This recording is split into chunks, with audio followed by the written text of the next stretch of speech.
Alors bonjour à tous, j'espère que vous allez bien. On se retrouve aujourd'hui pour un nouveau tuto Flutter sur la création d'un design de l'application évidemment très connue. Il s'agit aujourd'hui d'Instagram. On va reproduire en fait le design, la page d'accueil et toute l'interface qu'on connaît vraiment tous d'Instagram, à savoir vraiment ici le fait de consulter des posts avec des photos, les petites informations sur le profil et tout ça. Et puis aussi l'affichage des stories d'Instagram qui est assez connu. On va pouvoir ici scroller pour afficher toutes nos stories. Alors encore une fois, c'est un tuto de design, on n'utilise pas de base de données, simplement ici on stocke en local une liste avec toutes nos données et on va pouvoir changer le pseudo, la photo du post, la photo de profil et la description. Donc là vous voyez qu'on va parcourir cette liste-là et on va modifier ici à chaque fois toutes les infos, profil, pseudo, la description et la photo du post en question. Okay, on va reprendre cette application en partant de zéro et on va diviser le tuto en 4 parties. Déjà, on va recréer l'application. On va voir ensuite l'interface de base avec ici la app bar et le menu de navigation en bas. On va ensuite voir dans une troisième partie la gestion ici de notre partie des stories qu'on va pouvoir scroller. Et enfin, le design de nos posts, c'est la partie qui nous prendra un petit peu plus de temps, qu'on verra à la fin. Et puis vraiment, ça c'est du design, mais après ça c'est à vous d'aller plus ou moins loin dans le fait de reproduire un design précis. Donc si ce n'est pas déjà fait, vous pouvez commencer le cours gratuit sur Flutter pour installer le SDK sur votre ordinateur, que ce soit PC ou Mac, pour apprendre un petit peu les bases de Flutter et de Dart pour pouvoir suivre ce tuto correctement. Et puis évidemment, n'hésitez pas à me rejoindre dans la formation complète de Flutter Revolution. Donc nous, on reprend depuis zéro avec la création de notre application Instagram. Ok, donc on reprend depuis le début et on va commencer tout simplement par ici ouvrir notre terminal, votre console ou votre terminal, selon que vous êtes sur PC ou sur Mac, et on va créer une nouvelle application. Moi, ce que je fais à chaque fois, c'est que je les mets en fait à chaque fois dans mon dossier qui s'appelle Development. C'est là que j'ai toutes mes applications. D'accord? Donc là, je peux ici, depuis le terminal, me rendre dans ce dossier-là. Donc je mets cd development et ensuite j'entre la commande flutter create et ensuite vous mettez le nom de l'application. Ici, je vais l'appeler Instagram. Donc là, l'application d'avant, que j'ai déjà codée, je l'appelais Insta et du coup, voilà, la nouvelle, elle est là, Instagram. Donc là, instantanément, c'est créé avec Flutter. Ce qu'on peut faire rapidement, c'est se rendre dans le répertoire de l'application, toujours en restant ici dans le terminal, et entrer la commande flutter run pour lancer tout simplement notre application dans l'émulateur qui est ouvert. Voilà, donc là l'application s'est bien lancée, on peut tester rapidement, ça fonctionne bien. Donc c'est bon pour la création de l'application. Ce qu'on va faire maintenant, c'est qu'on va travailler sur les ressources dont on aura besoin dans notre application, à savoir surtout nous c'est des images, il n'y a pas de vidéo là pour Instagram. Et donc là je me rends bien dans le dossier de mon application Instagram, d'accord ici, et je vais venir créer un nouveau dossier.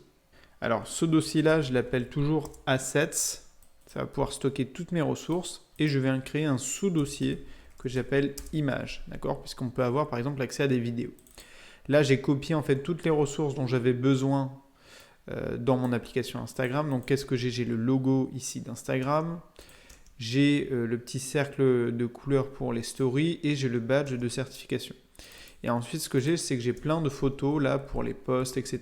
Donc ça c'est des photos que j'avais déjà utilisées pour le template Flutter qui est utilisé pour la formation, et j'avais récupéré un peu les mêmes photos parce que c'est des photos un peu standards. Et on a aussi des photos de profil, voilà, que j'avais trouvées sur internet. Voilà, ok. Donc avec toutes ces ressources-là, maintenant on veut les déclarer, maintenant qu'elles sont dans notre dossier Flutter, dans notre dossier d'application Instagram, on veut les déclarer dans notre application. Donc pour ça, on va devoir ouvrir Visual Studio. Donc là, je viens d'ouvrir en fait mon application et mon dossier Instagram avec Visual Studio, et on va directement se rendre ici dans le fichier YAML pour déclarer en fait toutes nos ressources qu'on va utiliser dans notre application. Alors ici, voilà, vous pouvez trouver la section Assets, c'est juste en dessous ici, là, de Flutter, tout ça. Donc vous pouvez enlever le côté commentaire ici, voilà. Et alors nous, ce qu'on va faire, c'est qu'on ne va pas déclarer indépendamment toutes nos images, on va déclarer nos dossiers. Alors nous, c'est dans le dossier à chaque fois Assets, et ensuite c'est dans le sous-dossier Images. Donc par exemple, quand je veux utiliser le logo par exemple d'Instagram, là je peux le faire à partir de maintenant. Là j'ai déclaré tout le dossier Images, d'accord? Mais il faut aussi que je déclare les sous-dossiers photos, posts et profil. D'accord? Donc je vais le faire une et 3 fois supplémentaire. Et à chaque fois, je vais rajouter le sous-dossier. Donc là, on va mettre photo. post et profil. Voilà, j'enregistre bien et à partir de maintenant, en fait, je peux déclarer et utiliser toutes les photos que j'ai déclarées ici dans mon répertoire, d'accord? Quand vous enregistrez ici, vous allez voir une commande qui va s'exécuter, c'est la Flutter pub-get. Dans le doute, vous pouvez aussi l'exécuter ici.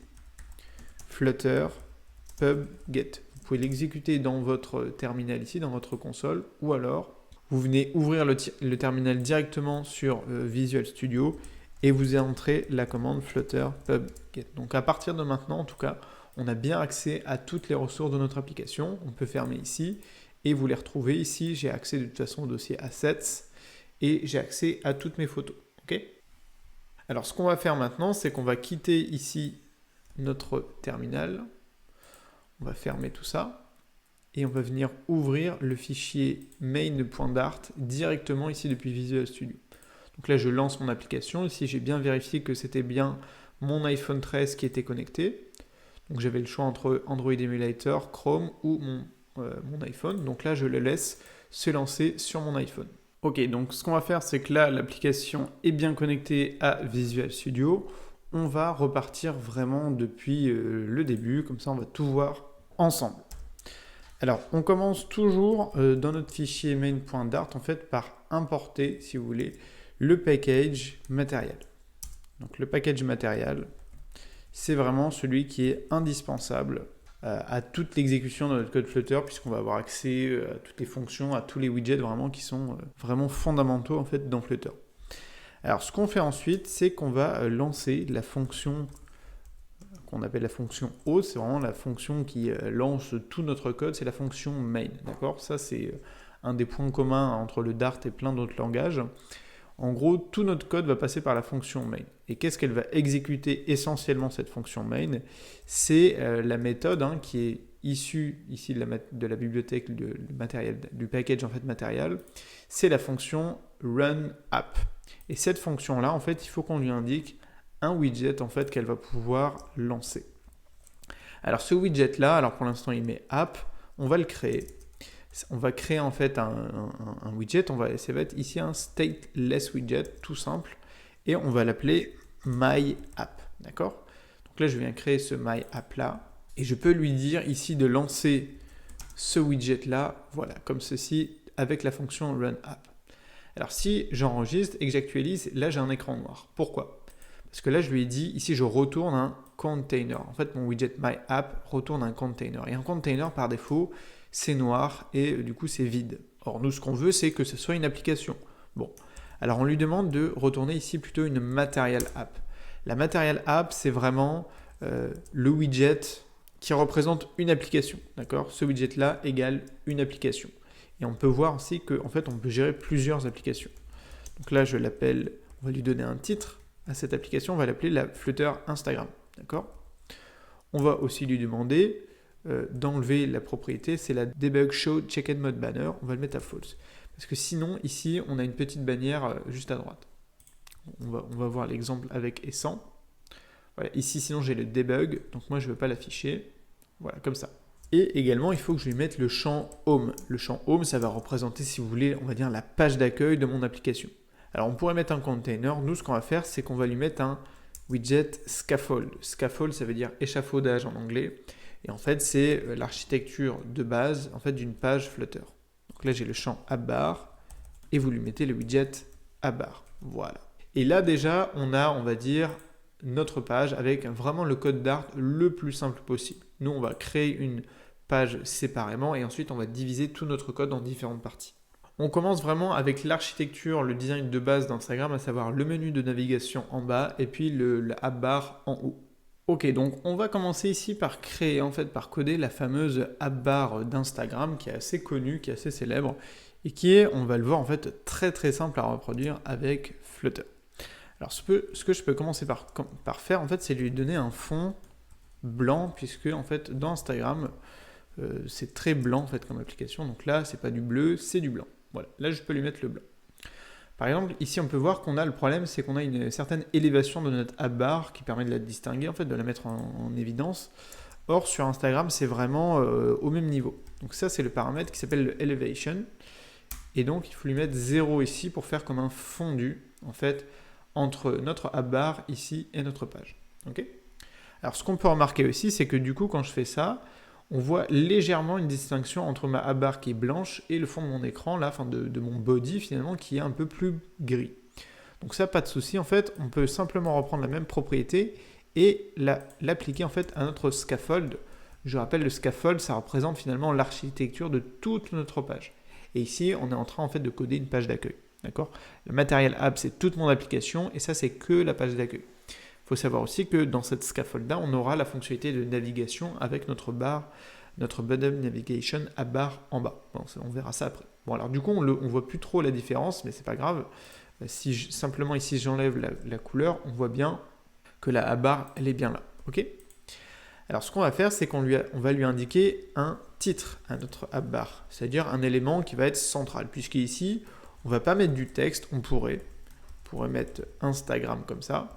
Et d'ailleurs, en fait, là, il faudrait modifier la couleur, mais nous, on ne va pas afficher du texte. D'accord ? Si je voulais l'afficher, on peut, hop, le remettre en bleu.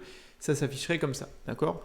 Nous, ce qu'on veut, c'est en fait afficher une image. Alors, comment on va aller chercher cette image ? Je vous le rappelle, elle est bien dans le dossier Assets et c'est directement le Instagram logo ici. Voilà, c'est cette image-là qu'on va aller chercher. Donc, comment on fait ? Il y a un widget qui s'appelle le image, d'accord ? Et il faut aller lui préciser qu'ici, on veut faire appel à une ressource locale, à l'opposition en fait des ressources qui sont disponibles en ligne, où ça serait la méthode network. Ici, je lui précise l'adresse de mon image, donc c'est le dossier asset, le sous-dossier image, et ensuite c'est le fichier qui s'appelle instagram-logo.png. Voilà, tout simplement. On enregistre et on regarde ce qui se passe. Alors là, par défaut, il va m'afficher l'image en fait avec la taille maximum. C'est pas la taille réelle, mais il va prendre le maximum de place. Ok ? Donc tout simplement, avec le widget image, on a une propriété qui s'appelle 8 pour la hauteur, et là, je vais lui mettre 60 pixels pour que ça donne une hauteur beaucoup plus petite. Ok ? Donc ça, c'est bon, on a recréé le logo central d'Instagram. Ce qu'on veut maintenant, c'est que, alors, il y a différentes versions d'Instagram de l'application qu'ils ont mis à jour récemment. Nous, on va faire une version un peu plus ancienne, on aura un bouton à gauche et un bouton à droite. D'ailleurs, vous pouvez vous représenter, on va mettre le title au milieu. Donc, on va mettre le premier bouton, on va le mettre à gauche. Et ça, c'est le champ leading. Leading, ça veut dire l'action majeure. Et on va voir ensuite comment on va faire les boutons à droite. Donc, le champ leading, ici, il vous permet de préciser en fait un widget à gauche. Ça peut être du texte, ça peut être une image. Nous, ça va être un icon button. Donc, c'est un widget préconçu qui va vous permettre d'associer une icône à une fonction. Donc, nous, dans le champ onPressed, on met finalement comme une fonction vide, d'accord ? On va juste le préciser en fait une icône. Donc là, je viens chercher le widget icon. Et ensuite, il faut bien que je vienne chercher le nom de l'icône précise. Donc là, c'était la caméra. Et ensuite, c'était Alt Outline. Voilà. Donc on peut faire un test. Le problème, c'est que là, dans le thème de mon application, tout s'affiche en blanc. Donc là, ce que je peux faire, c'est juste après, je mets une petite virgule ici. Et on va lui préciser en fait la couleur de notre icône. Et on va lui mettre du noir. Voilà. Donc on va avoir notre bouton à gauche qui est cliquable. Hein. On peut lui associer une fonction. Et on a bien la bonne icône qu'on avait voulu choisir. OK ? Et on va faire pareil pour le bouton à droite. Donc cette fois-ci, ça ne va pas être le champ leading. On va le mettre juste après le title. Ça va être le champ action. Puisque notamment, on peut en mettre plusieurs en fait. Puisqu'ici, ça va être une liste de widgets. Mais en fait, on peut reprendre directement le code ici de notre icon button et on va lui mettre directement dans le champ action. Ok ? Donc là, ce qui se passe, c'est que j'ai un bouton qui apparaît à droite. Simplement, ce n'est pas l'icône qu'on veut. Ici, ça va être la send outline. C'est un peu l'icône, il me semble, qui donne accès au chat de Instagram. Ok ? Donc on a fait finalement la app bar très facilement. On va maintenant faire la bottom navigation app bar, pareil, très rapidement. Ok, donc on continue ici avec la section en bas, la bottom navigation bar. Et juste pour vous le rappeler, hein, ici donc on a notre scaffold, c'est toute notre page. On a la app bar en haut et on va avoir la deuxième section en bas. Donc juste pour que vous puissiez un peu distinguer tout ça, on peut aussi ajouter le champ body qu'on va évidemment appeler par la suite. On va avoir à l'intérieur, par exemple, je vais lui mettre un container d'une couleur pour que vous le visualisez bien. On va lui mettre un container en bleu, voilà. Donc là, c'est la app bar, on va avoir le body, et là, on va avoir la bottom navigation bar, juste après. Donc là, je vais mettre le champ qui s'appelle bottom navigation bar, Et le widget, c'est pareil, c'est le bottom navigation bar. Lui, impérativement, il a besoin minimum d'un item. Et donc là, il faut lui aller le préciser, bottom navigation bar item, tout simplement. Et pareil, cet item-là, il a aussi obligatoirement besoin d'une icône. Donc on va aller lui mettre une icône, par exemple icons.home. Ok, on regarde ce qui se passe.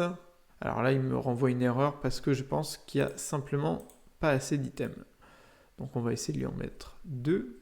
Voilà, donc là ce que j'ai fait, c'est que j'ai créé 2 items. Voilà, hop, on va en créer 2 autres. Ok, alors là, on a les 4 icônes. Alors d'ailleurs, on va en faire 5. Simplement, on ne les voit pas en fait parce qu'on n'a pas encore mis les propriétés de couleur en fait pour notre bottom navigation bar. On va pouvoir mettre 2 champs précisément, c'est le selected item color. On va le mettre en noir tout simplement. Voilà. Et on va également mettre le unselected item color. Et là, je vais mettre un gris assez foncé. Voilà. Alors aussi, il y a une petite propriété. On voit ici que là, il y a un petit bug au niveau de l'affichage. C'est parce qu'on doit lui indiquer le type de barre de navigation. C'est bottom navigation bar point fixed. Voilà, ici. Ok. Et on aurait pu avoir ce bug d'affichage là. Ok. Donc là, on va pouvoir mettre home. Et ainsi de suite. On va pouvoir mettre ici search. Alors là, je fais les textes, mais en fait, le texte, on ne va pas vraiment l'afficher, nous. Add, ou par exemple, add photo. Alors en fait, là, c'est juste pour se repérer en fait, de notre côté. Ici, ça va être la partie notification, des favoris, etc. Et la partie profil à la fin. Ce qu'on va faire surtout, c'est qu'on va changer ici. Hop. Alors je peux mettre const pour tout. Voilà, on va changer les icônes maintenant. Donc ici, ça va être l'icône search. Ici, ça va être la même icône que juste ici, c'est la caméra Alt Outline. Voilà, on va avoir ici l'icône Favorite, donc c'est pour afficher un cœur.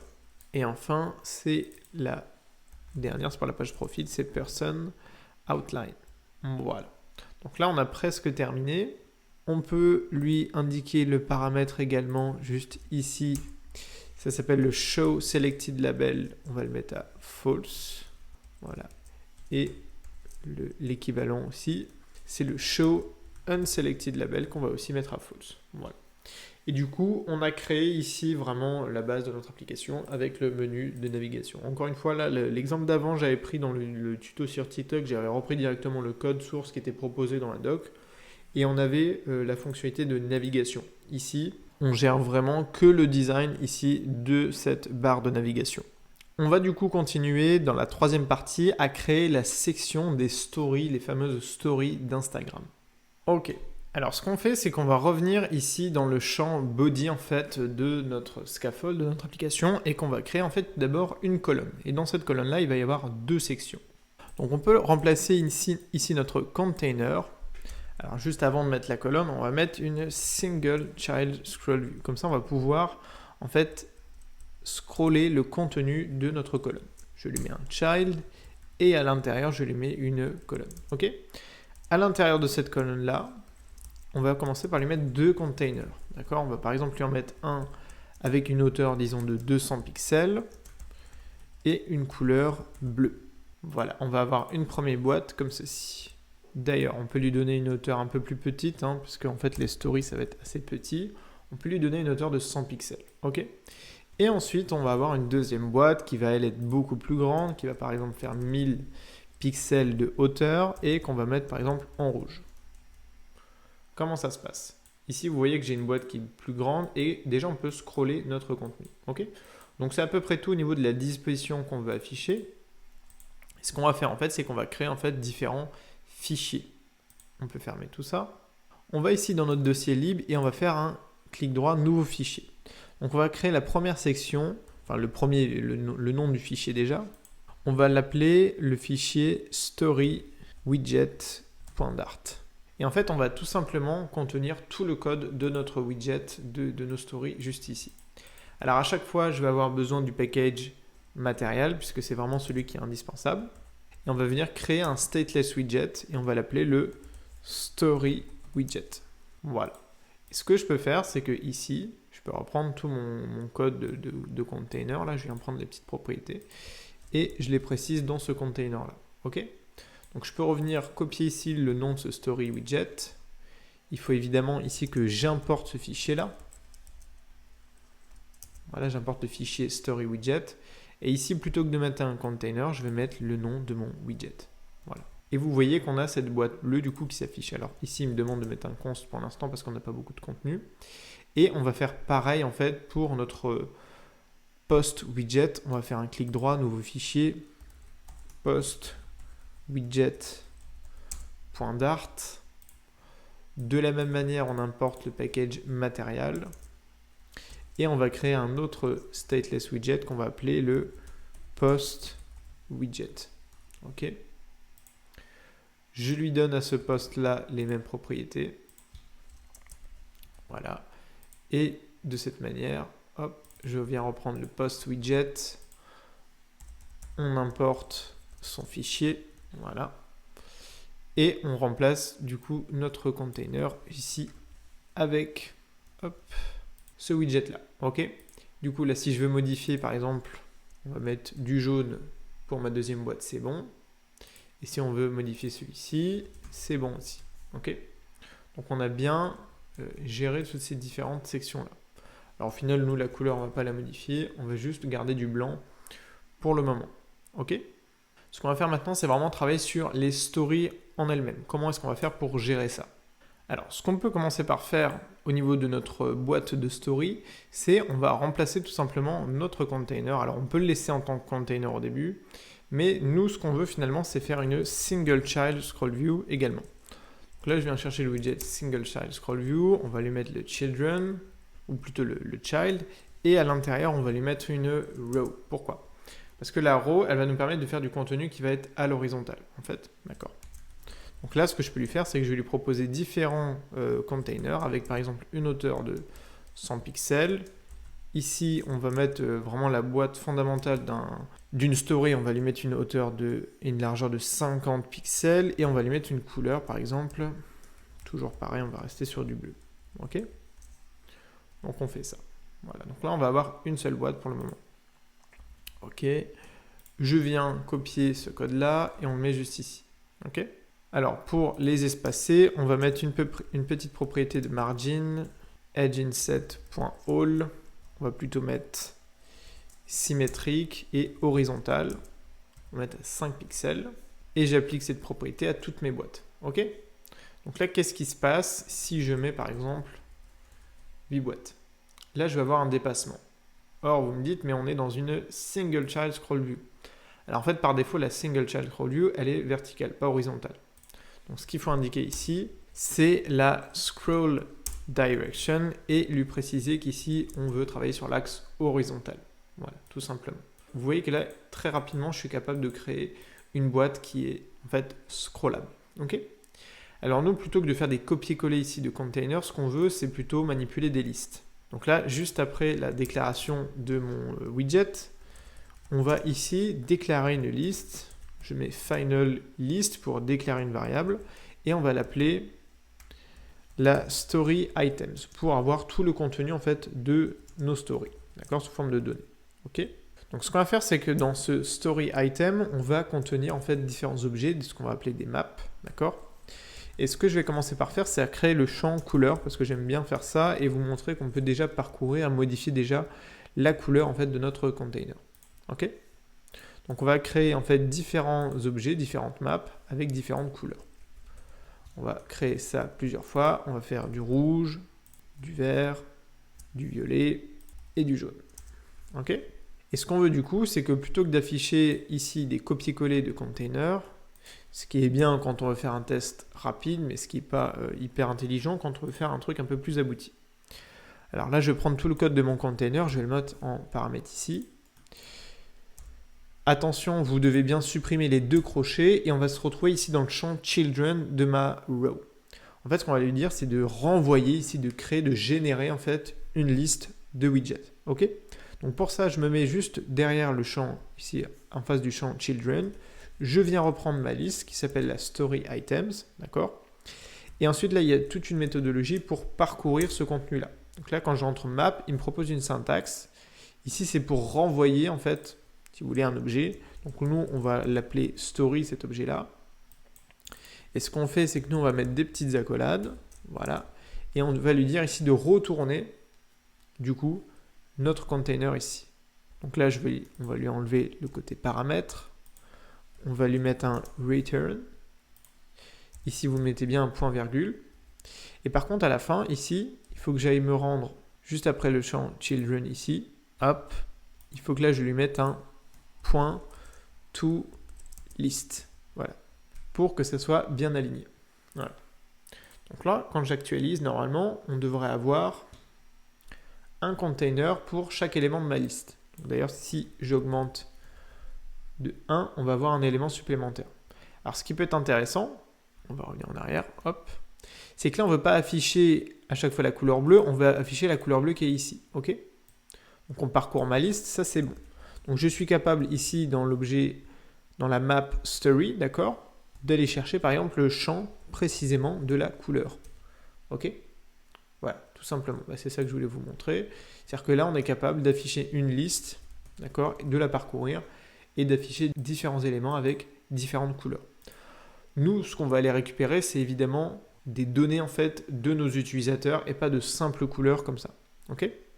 Donc là, on peut revenir en arrière, mais vous avez juste compris l'intérêt de la syntaxe, du fait de renvoyer ici l'objet story et d'aller chercher le champ précis.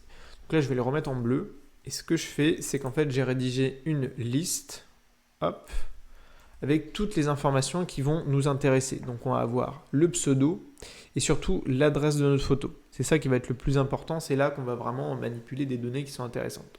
On peut par exemple ici aller chercher le pseudo, puisque dans mon container, je peux lui mettre un enfant, lui mettre le child, le champ texte, d'accord, et aller chercher ici non pas le champ color qui n'existe plus, mais le champ pseudo, d'accord. Et on va avoir le pseudo de l'utilisateur qui va s'afficher. Bon, là évidemment, on n'est pas sur un design qui est abouti, mais vous voyez le principe. Alors ce qu'on veut nous, c'est pas directement en fait afficher ici le texte, d'accord? C'est en fait afficher tout notre contenu en fait nous sous forme de colonne, puisque dans les stories Instagram, on a la photo de profil et le pseudo affiché en fait juste en dessous. Donc ce qu'on peut faire, c'est lui mettre en enfant ici plutôt le widget child avec différents champs children. Donc on peut reprendre par contre le champ texte qui va être lui en fait assez simple, hein. Ça va être vraiment le widget texte avec ici, donc là je viens reprendre comme avant story entre crochets le pseudo de la personne. Voilà, alors on va juste s'occuper ensuite du design, tout ça. Mais surtout avant, ce qu'on veut, c'est aller chercher la photo de profil. Alors ce qu'on va utiliser, c'est le widget Circle Avatar qui est très pratique pour ce genre d'affichage. Et à l'intérieur, on peut lui proposer ici un background color pour avoir la couleur par défaut pour le visualiser. On peut mettre du blanc par exemple, si on veut le visualiser. Voilà, on va avoir la photo de profil comme ça. On va avoir notamment le radius qui va nous permettre de régler en fait la taille de mon image. Donc là, j'avais mis 30 pixels, que ça corresponde, voilà. Et ensuite, on va avoir la background image. Donc ça, c'est le plus important. Et par contre, ici, il faut directement lui mettre le asset image plutôt que le image.asset. Et entre paramètres, ici, lui mettre l'adresse de sa photo de profil donc, qui est stockée dans le champ ici photo, tout simplement. Voilà. Et alors là, en fait, on a un dépassement tout simplement parce que je donne en fait une taille à mon container, ce qui est quelque chose qu'on peut éviter. Voilà. Donc là, d'ailleurs, je peux complètement enlever ces propriétés-là. Voilà. Et ce qu'on va faire en fait, c'est qu'on va lui laisser ici la marge et on va simplement un peu gérer tout l'affichage de ma story. Donc là, pour enlever tout ça, on peut enlever la couleur bleue, on n'en a pas besoin. Voilà. On va juste bosser ici sur le Circle Avatar. Alors, entre les deux, je peux mettre un petit Sized Boxed pour les espacer en fait. On va lui mettre une hauteur ici de, j'ai mis 8 pixels. Voilà, pour légèrement l'espacer. Et je vais simplement aussi travailler sur les propriétés de notre champ texte. Alors ici, on peut avoir un dépassement et un retour à la ligne. Dans le cas où ça arrive, on va lui mettre le max line à 1, puisqu'en fait, on va réduire un petit peu la taille. Alors pour l'instant, ça ne change pas, mais on va juste lui mettre le propriété de style avec la classe par défaut, la text style. On n'utilise pas Google Font, tout ça. Et on va leur mettre un font size qui va être plus petit. Non, ça va réduire un petit peu la couleur, la taille du texte. Voilà. Donc voilà pour l'affichage de notre texte, et du coup on n'a pas de retour à la ligne, ça c'est nickel. On n'a pas de dépassement, parce qu'il faut aussi pouvoir gérer le cas où on a un texte qui est trop grand, surtout dans le cas des réseaux sociaux, on peut avoir une infinité de possibilités. Et là on va travailler sur notre circle avatar. Alors ce que je fais, c'est que plutôt que de directement mettre la circle avatar, on va utiliser le widget stack, d'accord, qui va nous permettre de superposer en fait notre photo de profil avec en fait la fameuse image d'Instagram qui est la story circle. Voilà. En fait, c'est le petit cercle qu'on va mettre autour de notre image. Ok ? Comment on fait ça ? On lui met la circle avatar, mais en fait, avant, on va lui mettre nos images, en fait. Donc là, je viens chercher cette image. Donc là, c'est image.asset. Voilà. Ici, je lui précise l'adresse de mon image. Voilà, j'accélère un petit peu. C'est la story circle. Oups, par contre, il faut lui mettre surtout une hauteur parce que sinon, elle va être beaucoup trop grande. Donc là, j'avais testé plusieurs hauteurs différentes. Donc là, c'était la taille 68. Alors, la première, en fait, je la mets à taille 70 parce qu'en fait, j'ai un peu triché, c'est que j'en ai mis deux. Ici, en fait, j'avais une taille qui était... en fait, la bordure était un peu fine. Donc, ce que j'ai fait, c'est que j'en ai mis deux à la suite. Et une un peu plus petite que l'autre. C'est celle-ci qui est à 68. Voilà, qu'on ait une bordure un peu plus épaisse. Et ce que je peux faire, parce que là, en fait, c'est pas aligné, je peux ajouter la propriété alignment et centrer, en fait, tout le contenu, en fait, de mon widget stack pour que, voilà, ça soit bien aligné, d'accord ? Donc, si vous mettez, en fait, qu'une seule image, ça fonctionne aussi, mais simplement, la bordure va être plus fine. En fait, j'en avais mis deux parce que j'avais pas exactement la bonne image. Voilà. Et ça y est, en fait, pour la partie des stories de notre application Instagram, vous allez voir que vous avez vu que c'était hyper rapide, hyper simple, assez intuitif. Simplement, il faut prendre le temps de bien faire les choses étape par étape. La fonctionnalité de scroll, le fait de parcourir ici notre liste de données, on affiche la photo de profil, le pseudo et on personnalise tout ça pour que ça se rapproche le plus possible du design d'Instagram. On va maintenant finir par la dernière partie qui est celle qui est consacrée aux posts Instagram. Ok, donc on continue donc avec la dernière partie sur les posts qui va être en fait assez similaire dans le fonctionnement puisqu'on va parcourir une liste. Simplement ici on va le faire à la verticale et puis on va avoir plus de design évidemment. Donc là si je remets notre couleur un peu pour qu'on le visualise, voilà c'est tout ce qui est en jaune ici. Donc bon là on a créé une boîte. Nous, on va pas tout stocker en fait dans un container, on va directement nous stocker ça dans une colonne, d'accord ? Puisque là, on est vraiment sur du contenu qui va s'afficher à la verticale, ok ? Et à l'intérieur, je peux effectivement mettre plusieurs containers, par exemple avec une hauteur de 100 pixels et une couleur, par exemple, juste pour visualiser, en rouge pour commencer, ok ? On peut mettre un deuxième container en bleu. Ce qu'on peut faire, c'est en mettre plusieurs à la suite, juste pour voir le comportement en fait de notre page. Ok, donc là on a plusieurs contenus, on pourra dire que c'est des posts. Ok, donc ce qu'on remarque déjà, c'est qu'on peut scroller, d'accord ? C'est-à-dire que là on va construire une colonne, on n'utilise pas ici de single child scroll view comme pour les posts, parce que ici en fait ça va scroller automatiquement. Ok, donc ça c'est quand même quelque chose à savoir.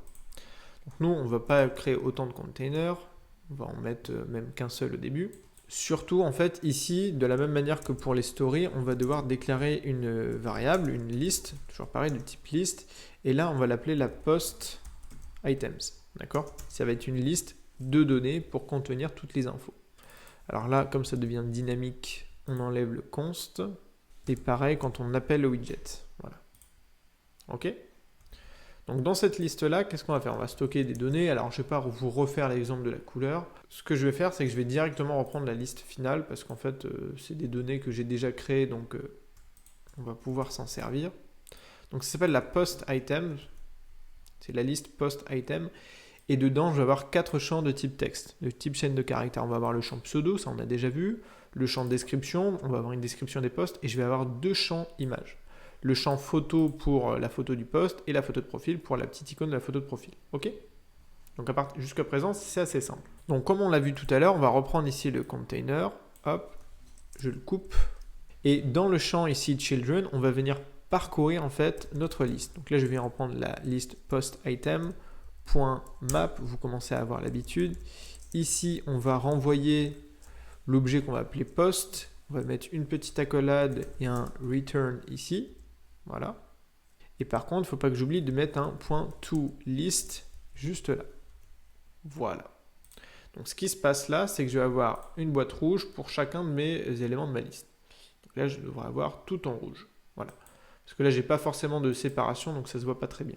Ce que je peux faire, en fait, c'est pour mon container ici, on va juste lui ajouter une propriété, par exemple, de margin.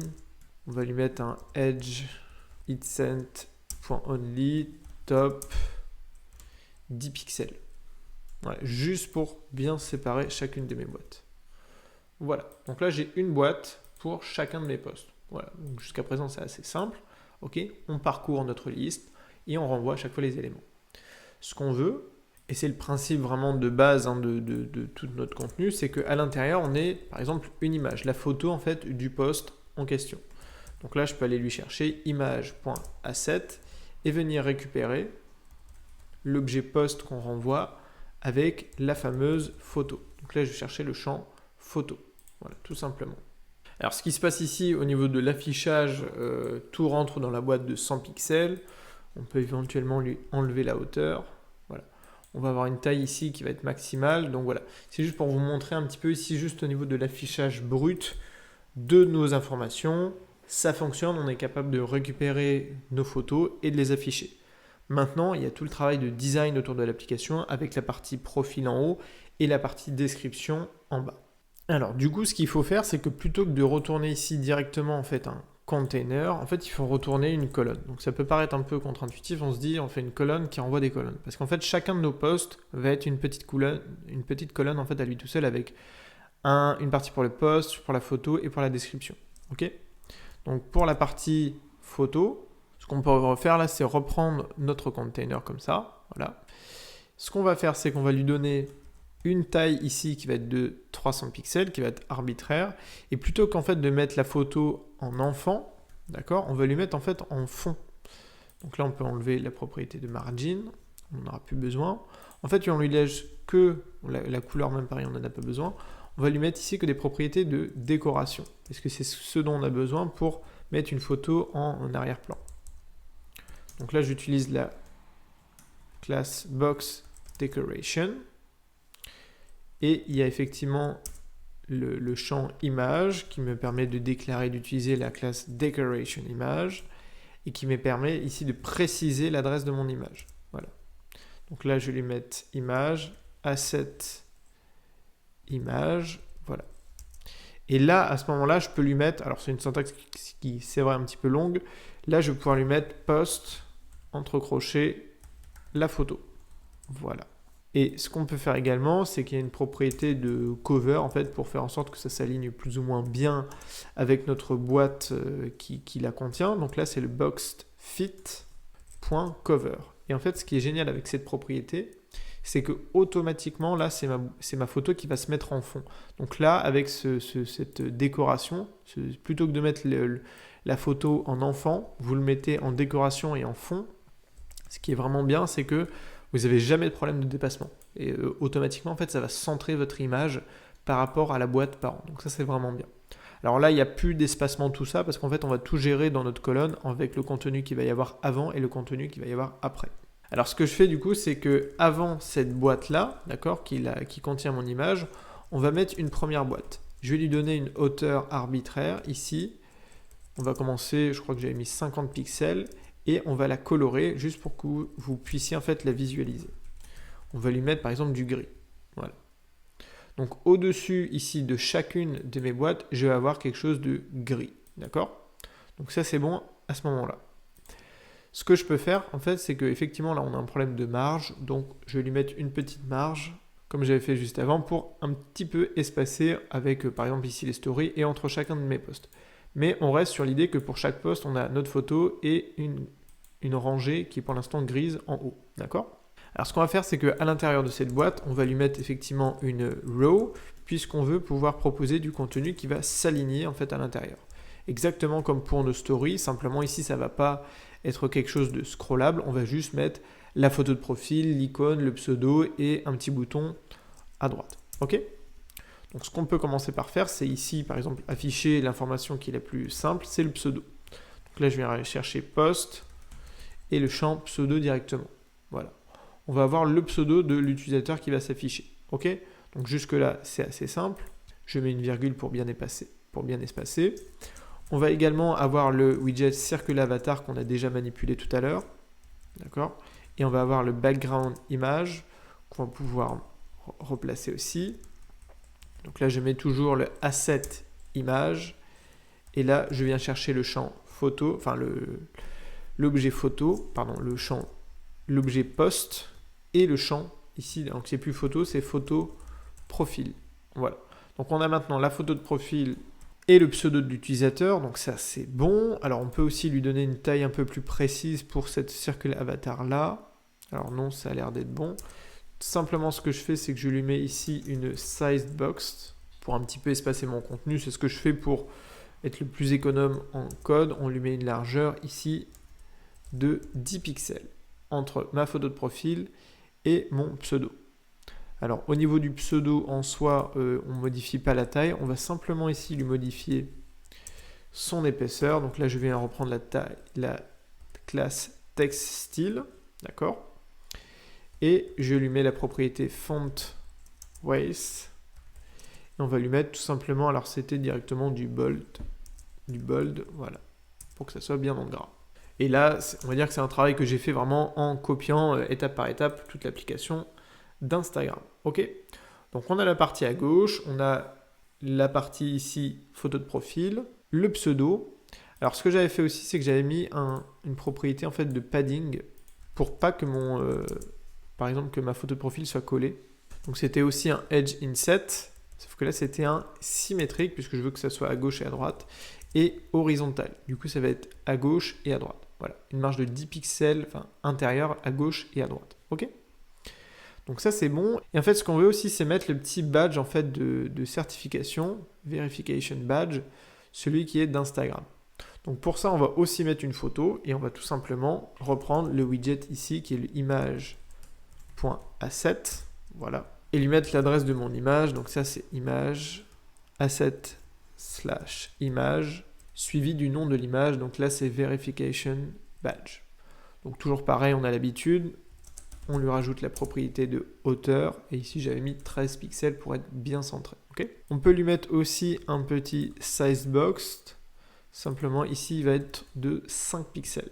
Et la dernière partie, en fait, de notre boîte, vraiment information sur le pseudo, c'est de mettre le icon button. Et on va voir que c'est intéressant parce qu'on va le positionner, en fait, tout à droite.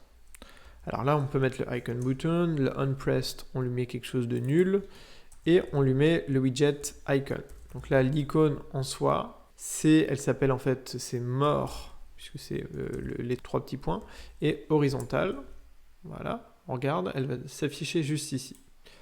Or, nous, ce qu'on veut, c'est qu'elle se mette en fait vraiment tout au fond de ma ligne. Donc ça, comment on fait ? Entre mon image et mon icon button ici, entre le badge de certification, on va utiliser le widget expanded. En fait, c'est ce widget-là qui vous permet de gérer toutes les propriétés qu'on appelle nous les responsives. C'est pour moi la manière la plus simple à gérer. Et tout simplement à l'intérieur, puisqu'il lui faut un contenu à l'intérieur, on lui met un container vide. Et en fait, automatiquement, ce widget expand va aller prendre toute la place disponible. Et donc, en l'occurrence, ici, c'est tout cet espace-là. D'accord ?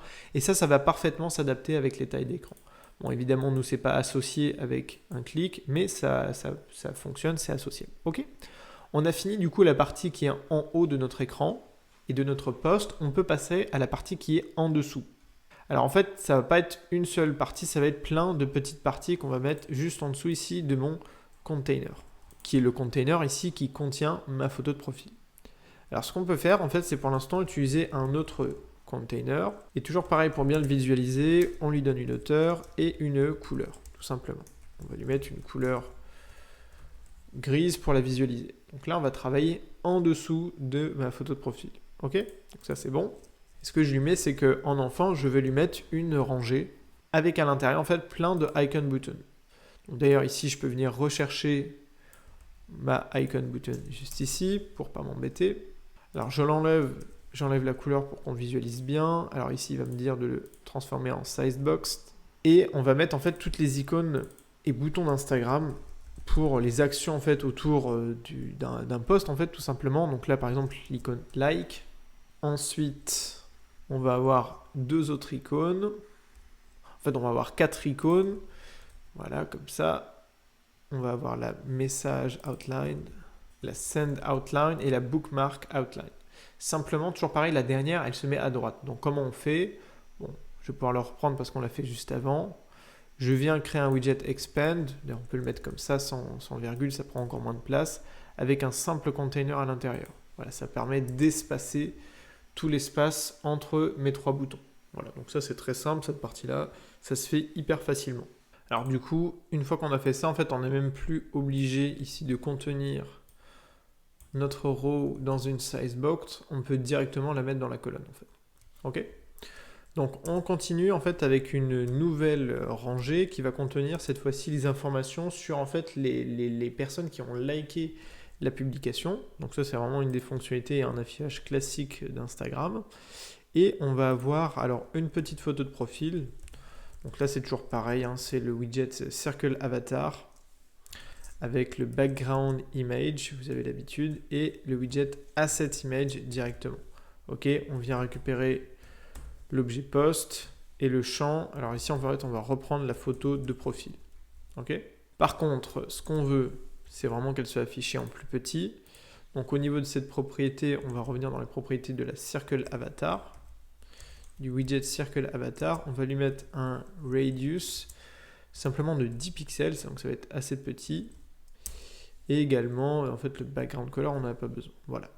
Alors ce qu'on veut ensuite, ici, c'est qu'on affiche du texte. Alors, simplement ici, je vais contenir toute ma row malgré tout dans un container. Et en fait, je vais lui afficher des propriétés de padding, en fait, tout simplement. On va lui mettre un padding pareil que pour notre boîte en haut, edgeinset.symmetric, et on va lui mettre du horizontal à 10 pixels. Et si vous me demandez pourquoi on ne l'a pas mis pour tout notre post directement, parce qu'en fait, la photo, elle doit coller en fait au bord de notre écran. Voilà. Donc du coup, on devra avoir ici notre photo de profil qui est bien espacée.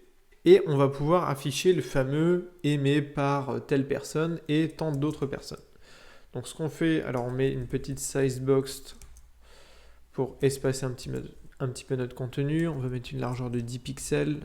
Voilà, donc pour l'instant, on ne voit pas la différence. Et cette fois-ci, en fait, je vais utiliser le widget qui s'appelle le Rich Text. Ok. Alors, ce Rich Text là va nous permettre en fait de créer, de gérer en fait différentes propriétés.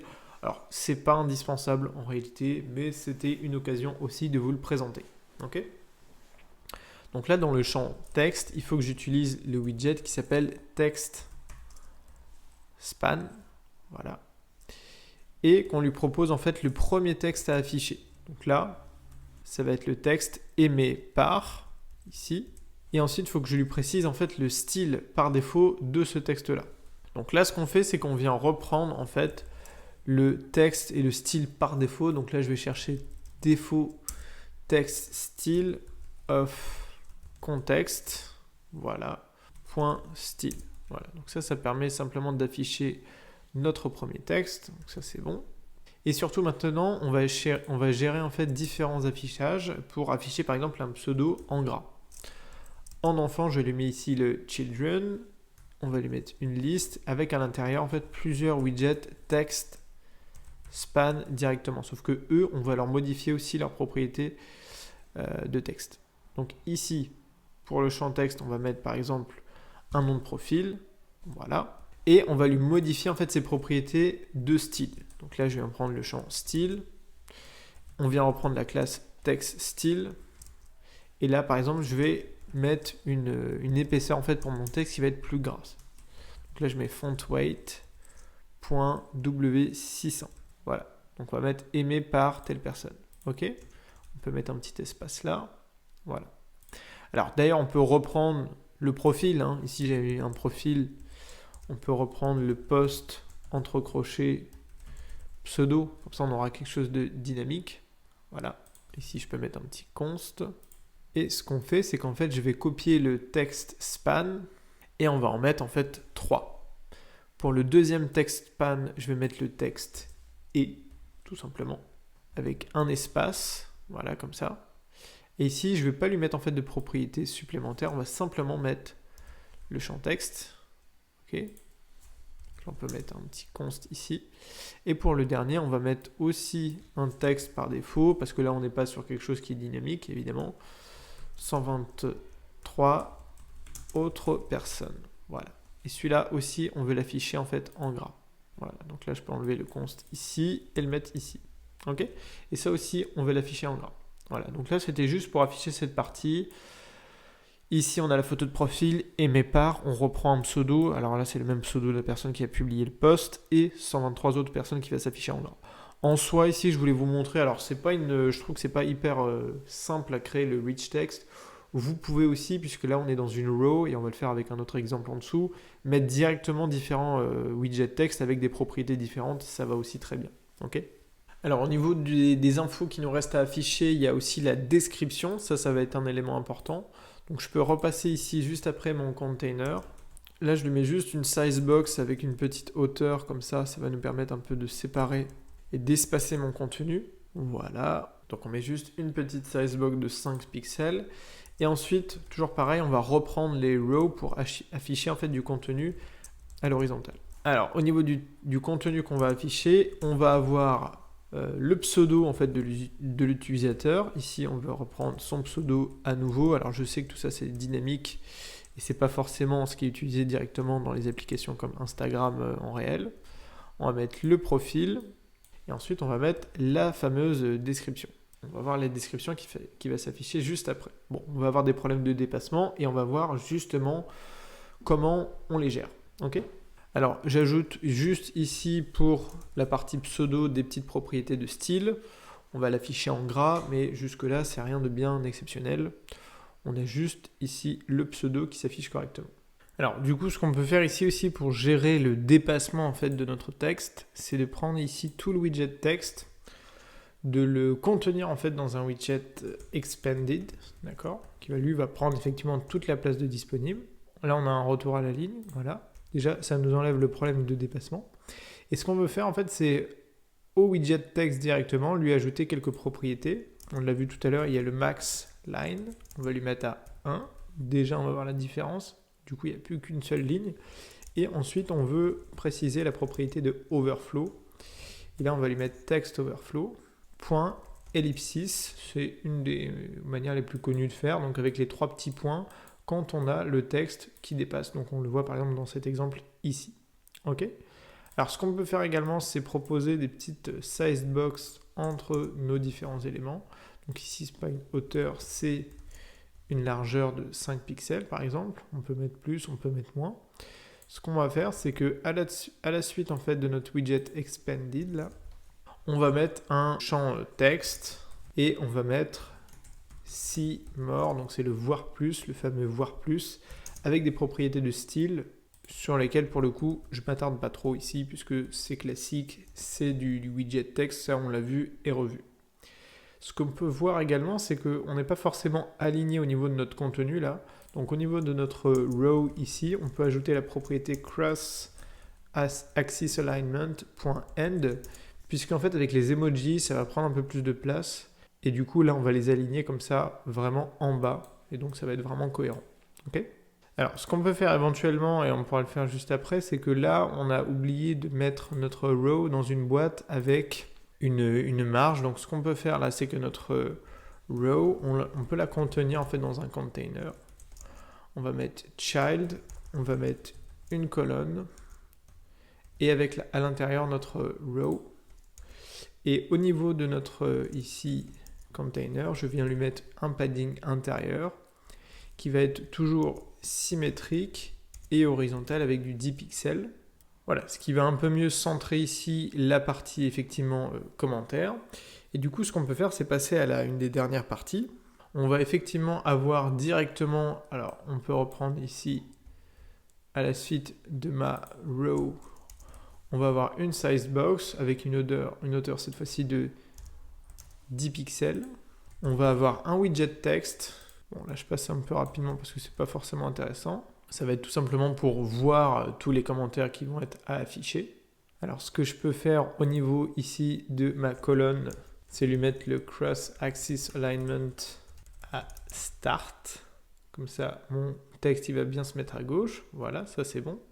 Et enfin, on va finir en fait. Alors, on peut remettre un dernier size box. Voilà, on peut remettre de 10 pixels. On va mettre une dernière row et c'est le dernier élément à afficher. Ça va être un widget texte, deux widgets texte. Et en fait, c'est la durée d'écoute ou de la publication. Donc là, par exemple, on peut mettre 16 minutes ago. Voilà, il y a 6 minutes. Et c'est pour vous montrer que là, on va utiliser une technique un peu différente. Et là, on va mettre le translate qui est de plus en plus affiché en fait par Instagram. Ok ? Donc on va mettre deux petits textes ici. Et bon, là c'est pareil, je viens un peu accélérer avec des propriétés de design. Ici, on va afficher notre texte en gris. Et là, le texte plus en noir, il me semble, et un peu plus foncé. Voilà. Voilà du coup qui conclut ici notre tuto Instagram. Donc ça, c'est vrai que j'ai pris le temps de détailler les dernières parties, mais en soi, c'était vraiment des informations basiques avec vraiment le design d'Instagram des posts. On pourrait aller en fait beaucoup plus loin dans la réalisation d'un design ici. Le but, encore une fois, c'est d'aborder les bases, de vous permettre de commencer de zéro, d'apprendre les fondamentaux en fait du design avec Flutter. Vous voyez que c'est très simple. Je vous ai fait il y a quelques jours une vidéo sur Flutter Flow. Vous voyez qu'avec Flutter, tout simplement, on peut déjà créer absolument tout ce qu'on veut avec les boutons, les images. Ici, on fait du texte. Et si vous voulez aller plus loin, évidemment, vous pouvez retrouver mes cours sur Firebase, sur Google Maps, Stripe, tout ce qui va dynamiser en fait votre application dans la formation Flutter Révolution. Donc j'espère que ce tuto vous a plu. N'hésitez pas à me donner des idées en fait de tutos que je pourrais proposer sur la chaîne YouTube par exemple, et puis même dans les formations à l'avenir. Moi je vous dis à très vite sur la chaîne YouTube et sur le blog, et surtout n'oubliez pas de rêver très grand. Allez, salut!